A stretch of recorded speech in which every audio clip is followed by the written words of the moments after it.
الصلاۃ والسلام علیک یا رسول اللہ وعلی آلک واصحابک یا حبیب اللہ، الصلاۃ والسلام علیک یا نبی اللہ وعلی آلک واصحابک یا نور اللہ۔ درود پاک پڑھنے کے بے شمار فضائل و برکات ہیں، بہت ساری احادیث فضائل درود میں ملتی ہیں۔ سرور کائنات علیہ الصلوۃ والسلام فرماتے ہیں، بے شک اللہ عز و جل نے ایک فرشتہ میری قبر پر مقرر فرمایا ہے، ان اللہ وکل بقبری ملکن۔ اور پھر آقا فرماتے ہیں اللہ تعالیٰ نے جسے تمام مخلوق کی آوازیں سننے کی طاقت عطا فرمائی۔ پھر آقا فرماتے ہیں پس کوئی قیامت تک جب مجھ پر درود پاک پڑھتا ہے تو وہ مجھے اس کا اور اس کے باپ کا نام پیش کرتا ہے اور کہتا ہے فلاں بن فلاں نے یا رسول اللہ آپ پر درود بھیجا ہے۔ تو گویا مطلب یہ ہوا کہ بارگاہ رسالت میں حاضری کا ٹکٹ ہے، درود پاک اپنا معمول بنا لیجئے۔ صلو علی الحبیب صلی اللہ تعالی علی محمد صلی اللہ علیہ وسلم۔ اے اللہ ہمیں اس حال میں مت رکھ جس میں ہم راضی ہیں، ہمیں اس حال میں رکھ جس میں تو راضی ہے۔ اللہ راضی تو بس خیر ہے، پھر جو بھی ہوگا اگر وہ ہمیں کسی آزمائش کو بھیج بھی رہا ہے نا، یہ بھی میرے لیے بہتری ہوگی۔ ایسے حدیث پاک میں مضمون بھی ملتا ہے کہ اللہ کریم نے کچھ لوگوں کے لیے ایک مقام رکھا ہوتا ہے اور وہ اپنی عبادت سے، اپنے سجدوں سے، اپنی نیکیوں سے وہ مقام نہیں پا رہے ہوتے، وہ وہاں تک ریچ نہیں کر پا رہے ہوتے، تو اللہ کریم ان پر آزمائش بھیجتا ہے۔ کوئی بیماری آتی ہے، کوئی ٹینشن آتی ہے، بندہ صبر کرتا ہے، اللہ اس کو وہ مقام دے دیتا ہے۔ کیا معلوم جو مجھ پر اس وقت ٹینشن آئی ہوئی ہے وہ میرے مردرجے بڑھانے آئی ہے، اللہ کی بارگاہ میں مقام بڑھانے آئی ہے، مگر میں ہوں کہ واویلا، بے صبری، چیخو پکار، معاذ اللہ، کفریہ کلمات تک لوگ بول دیتے ہیں۔ نہ کریں ایسا، زندگی کا ایک اصول بنا لو، پریشانی آئے نا میں جانوں یا میرا رب جانے، کسی اور کو کیوں بتاؤں، بلکہ ایک میں اور دل کی بات بتاتا ہوں، ٹینشن آئے نا تو بتایا نہ کرے دنیا والوں کو، دنیا والے کچھ بھی نہیں کرتے ہیں، سچ بتاتا ہوں کچھ نہیں کرتے، کر بھی نہیں سکتے اور کرتے بھی نہیں، بلکہ بعض اوقات مذاق اڑاتے ہیں۔ ہم جا کے بتاتے ہیں نا کسی کو میرا یہ مسئلہ ہے، ہمارے جانے کے بعد دوسروں کو بتاتے ہیں آیا تھا میرے پاس، اس کا یہ پرابلم تھا، اس کی یہ ٹینشن تھی۔ کیوں بتانا ہے دنیا والوں کو؟ وہ کہتے ہیں نا دنیا والے تو درد دیتے ہیں، زخمی دل کی دوا مدینہ ہے۔ اللہ سے عرض کرو نا، اللہ کے نبی کی بارگاہ میں فریاد کرو، وہاں درود پاک پڑھیں۔ کیوں دنیا والوں کو بتاتے ہیں؟ دنیا والوں کو بتا کر آخر میں کہتے ہیں جناب ہم تو صبر ہی کر رہے ہیں۔ آپ صبر نہیں کر رہے جناب، آپ نے سب کو بتا دیا۔ ایک جملہ سب کو یاد ہوگا، اللہ پاک آپ کو صبر جمیل عطا فرمائے۔ آج کی تکیہ کلام بن گیا ہمارا۔ سوال کروں کہ بتائیے صبر جمیل کس کو کہتے ہیں؟ شاید کوئی بھائی کہیں گے یہ کوئی جمیل صاحب ہوں گے جن کے صبر کی بات ہوتی رہتی ہے۔ یہ کسی جمیل صاحب کا صبر کی بات نہیں ہو رہی۔ The meaning of صبر جمیل کیا ہے کہ دو بندے ہوں، ایک پریشان ہو ایک سخی ہو، مگر دونوں کو دیکھ کر پتہ ہی نہ چلے کہ کون پریشان ہے، میرا چہرہ بھی نہ بتائے، باتیں تو دور کی بات ہے، ہمارا تو چہرہ ہی ایسا بول رہا ہوتا ہے، لوگ کہتے خیر تو ہے بھائی کیا ہو گیا، بس یار مارکیٹ ڈاؤن ہے، طبیعت خراب ہے، فلاں نقصان ہو گیا، چہرے سے ہی شکوے ہو رہے ہیں۔ ہے بڑی باریک بات، چہرے پر مسکراہٹ رکھو تاکہ سامنے والوں کو لگے کہ کوئی ٹینشن نہیں، دل میں جو دکھ ہے وہ رب کو معلوم ہے، اللہ جانتا ہے نا۔ تو شکر کے ساتھ، صبر کے ساتھ زندگی گزرے۔ رب جب حل ہی رب نے کرنا ہے تو میں نے کسی کو کیوں بتانا ہے؟ ایک بار ایک صحابی رسول نبی پاک علیہ الصلوۃ والسلام کی بارگاہ میں آئے اور عرض کی کہ حضور میرے ساتھ اونٹ بھی ہے، کیا میں اس کو باندھ کر اللہ پر بھروسہ کروں یا ایسے ہی چھوڑ کر رب پر توکل کروں؟ تو نبی پاک علیہ الصلوۃ والسلام نے بڑا کمال کا ارشاد فرمایا کہ پہلے اس کو باندھو اور پھر رب پر بھروسہ کرو۔ تو ناظرین ایکچول تعریف توکل کی یہ ہے کہ ہمیں اسباب اختیار کرنے ہیں مگر خالق کے اسباب پر بھروسہ کرنا ہے۔ تو امید ہے کہ بہت ساری باتیں سمجھ آ گئی ہوگی۔ وہ رب سب کو رزق دیتا ہے، وہ ہمیں بھی دے گا۔ اللہ کی قدرت پر یقین رکھیں، اس پر بھروسہ رکھیں اور اس کی بارگاہ میں دعا کرتے رہیں۔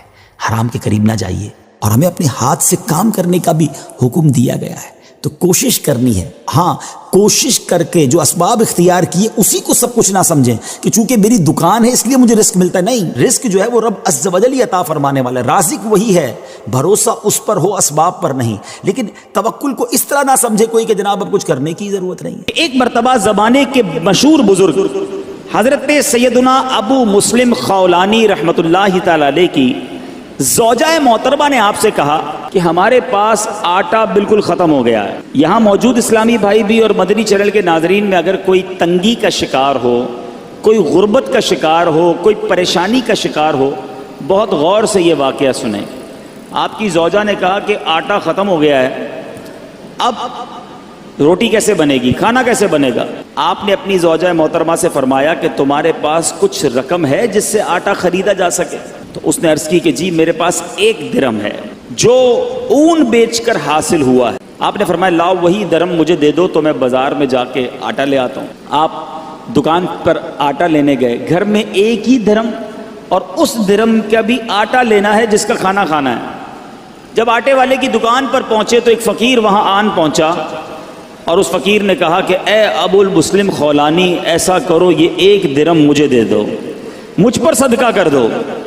آپ وہاں سے پلٹے, تھوڑا آگے گئے, دوسری دکان پر گئے, فقیر وہاں بھی آ گیا, کہنے لگا یہ ایک درم آپ مجھ پر صدقہ کر دیں. فقیر پیچھے لگا رہا, آخر کار آپ نے وہ ایک درم جو گھر سے لے کر آئے تھے آٹے کے لیے اس فقیر پر صدقہ کر دیا. ایمٹی ہینڈڈ, خالی ہاتھ ہو گئے. سوچنے لگے اب گھر والوں کو کیا جواب دوں گا, اللہ کی راہ میں صدقہ تو کر دیا ہے, اب گھر واپس لوٹوں گا تو کیا بتاؤں گا, کھانے کے لیے انتظار میں ہے, آٹا لینے گیا ہوں. تو اب خالی تھیلا لے کر آئے تھے گھر سے, تو آپ نے لکڑی والے کی دکان پر گئے جو لکڑی کا کام کرتا ہے, کارپینٹر جو ہوتا ہے, اس کے پاس آپ نے دیکھا ہوگا برادہ پڑا ہوتا ہے, چورا بالکل. آپ نے اس تھیلے میں برادہ بھر لیا اور تاکہ تھیلا بھر جائے. اب گھر گئے, دستک دی, تھیلا پکڑایا اور خود باہر, فوراً باہر سے ہی چلے گئے. میں منہ کیا دکھاؤں گا گھر والوں کو کہ چلو وہ تھیلا پکڑ کے اندر جائیں, اتنی دیر میں گھر سے دور چلا جاؤں. آپ دور چلے گئے. گھر والوں نے تھیلا کھولا تو اس میں نہایت عمدہ قسم کا آٹا موجود تھا, بڑا زبردست آٹا. گھر والوں نے روٹیاں بنائی, انتظار کر رہے ہیں کہ حضرت کب آئیں گے. اب آپ شرمندہ, آپ باہر گھوم رہے ہیں کہ وقت گزر جائے, گھر والے سو جائیں, وقت جو ہے وہ بھوک کا ٹائم تھوڑا گزر جائے.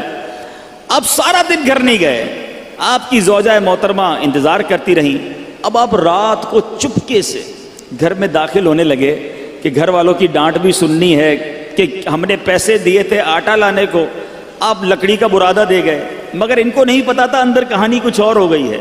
اب آپ کی فیملی انتظار کر رہی ہے کہ کب آئیں, بھوکے ہیں, ان کو اتنا اچھا ہمیں آٹا دے کر گئے, بہترین قسم کی روٹیاں بنی ہیں, آئیں تو حضرت کو کھانا پیش کیا جائے.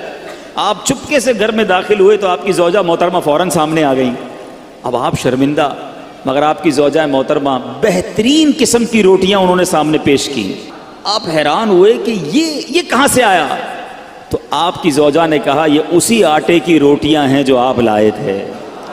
جب یہ سنا تو آپ کی آنکھوں میں آنسو آ گئے, آپ رونے لگے, اپنے پروردگار کا شکر ادا کیا کہ اس نے میری لاج رکھ لی اور مٹی کو عمدہ آٹے میں تبدیل فرما دیا. کیوں کرنا میرے کام بنے غیب سے حسن, کیوں کرنا میرے کام بنے غیب سے حسن, بندہ بھی ہوں تو کیسے بڑے کارساز کا. اے میرے میٹھے اسلامی بھائیوں اور مدنی چینل کے ناظرین, یاد رکھیے صدقہ دینا, محتاجوں کی مدد کرنا, ان کی خیر خواہی کرنا, یہ اللہ عز و جل کو اس قدر پسند ہے کہ جو مسلمان اخلاص کے ساتھ, دیکھیں یہ ایک شرط ضرور ہے, اخلاص ہونا ضروری ہے, اللہ کی رضا کی نیت ہونا ضروری ہے. دکھلاوا, واہ واہ, نام ہو جائے یا کسی کو صدقہ دے کر احسان جتائے, یہ تو الٹا ظلم ہے. یاد رکھیے یہ بہت بڑی غلطی لوگ کرتے ہیں. بلکہ قرآن کہتا ہے اے ایمان والو اپنے صدقات کو ضائع مت کرو, احسان جتا کر, تکلیف دے کر. اب یہاں کسی کو پیسے دیے, الٹا پھر اس کو یاد دلاتے, یاد ہے نا تمہیں نوکری لگائی تھی, یاد ہے نا تمہیں جناب میں نے قرضہ دیا تھا, وہ دن بھولے تو نہیں جب بچے کی شادی کروائی تھی. کتنا ذلیل ہوتا ہوگا شخص, کتنا دل دکھتا ہوگا اس کا. تو ذرا غور کیجئے میٹھے اسلامی بھائیوں, کبھی بھی کسی کی مدد کریں احسان نہیں جتانا, اللہ کے لیے, اللہ کی رضا کے لیے کام کیا تو اخلاص کے ساتھ جو لوگوں کے دل خوش کرتے ہیں سبحان اللہ, تو اللہ تبارک و تعالیٰ ایسے بندے کو محتاجی کے باوجود کسی کے آگے شرمندہ نہیں ہونے دیتا, بلکہ اس کی سوچ سے بڑھ کر نوازتا. بعض اوقات کچھ لوگ صدقہ دیتے وقت, خیرات دیتے وقت, اللہ کی راہ میں خرچ کرتے وقت یہ سوچتے ہیں کہ دوسروں کو دے دیں گے تو ہمارا کیا ہوگا, ہمارے کام کیسے بنیں گے, سب کو بانٹ دیں گے تو ہمارے رزق کا کیا ہوگا. غور سے سنیے, حضرت سیدتنا اسماء رضی اللہ تعالی عنہا فرماتی ہیں نبی پاک علیہ الصلوۃ والسلام نے مجھ سے ارشاد فرمایا صدقہ و خیرات مت روکو. سنیے,